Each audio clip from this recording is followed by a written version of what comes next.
नमस्कार दोस्तों, मेरे इस YouTube चैनल पर आप सभी का बहुत बहुत स्वागत है। तो मैं आज आपसे बात कर रहा हूँ गुर्दे के बारे में, यानी कि किडनी।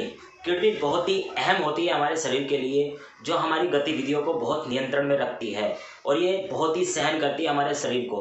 कई बार हम पेशाब का प्रेशर जो होता है, यानी कि मूत्र वेग, उसको कई बार रोक लेते हैं कारणवश कि हम कहीं मीटिंग में बैठे हैं, जब बच्चे स्कूल में बैठे हैं, नहीं समय मिल पा रहा है तो उसका वेग रोक लेते हैं। ये बहुत बड़ी हमारी गलती होती है।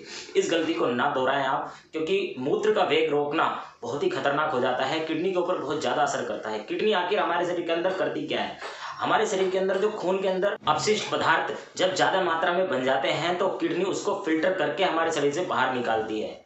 इसके बहुत सारे लक्षण होते हैं। अगर हमें पता चले कि हमारी किडनी में इन्फेक्शन है या यूरिन में इन्फेक्शन है, तो कई बार इसके कारण से स्वेलिंग भी आ जाती है हमारे चेहरे पर, हमारे शरीर पर। तब हमें जाकर पता चलता है, जब हम चेकअप कराते हैं, कि हमें कोई प्रॉब्लम है किडनी से संबंधित हमें कोई परेशानी है।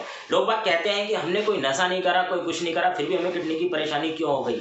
कारण ये भी हो सकता है कि आपने जो अपने जीवन में भविष्य में इतनी सारी जो एलोपैथिक मेडिसिन खाई है। कई बार डायबिटीज़ के कारण हमें मेडिसिन लेनी पड़ती है, कई बार बीपी के कारण। इसका हाई बीपी भी बहुत बड़ा कारण होता है। तो सबसे ज़्यादा एंटीबायोटिक या पेन किलर ज़्यादा लेने वाले, उनको भी किडनी की परेशानी हो जाती है। चलिए, इससे निजात पाने के लिए, चाहे आपको किडनी की कैसी भी परेशानी हो, उससे आपको बिल्कुल जड़ से छुटकारा मिल जाएगा अगर आप इस औषधि को तैयार करके आप इस्तेमाल करेंगे तो सबसे पहले मैं औषधि बता देता हूँ आपको।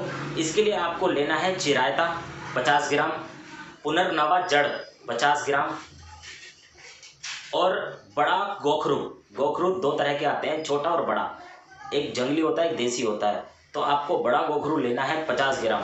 तीनों की बराबर मात्रा ले लें आप, पीस के बारीक चूर्ण बना लें और एक एक चम्मच सुबह शाम खाना खाने से पहले गुनगुने पानी, यानी कि लुक वार्म वाटर, उसके साथ में आप ले लें।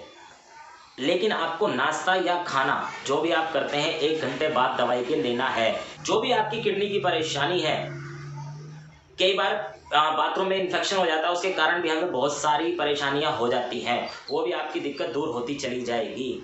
और बाकी आप इसे इस्तेमाल करें। जो भी मैंने औषधि बताई है, किसी भी पंसारी जड़ी बूटी की दुकान पे आसानी से मिल जाती हैं। आप दवाइयाँ इस्तेमाल करें, प्रयोग करें, बस। बाकी आप खुश रहो, स्वस्थ रहो और मुस्कुराते रहो।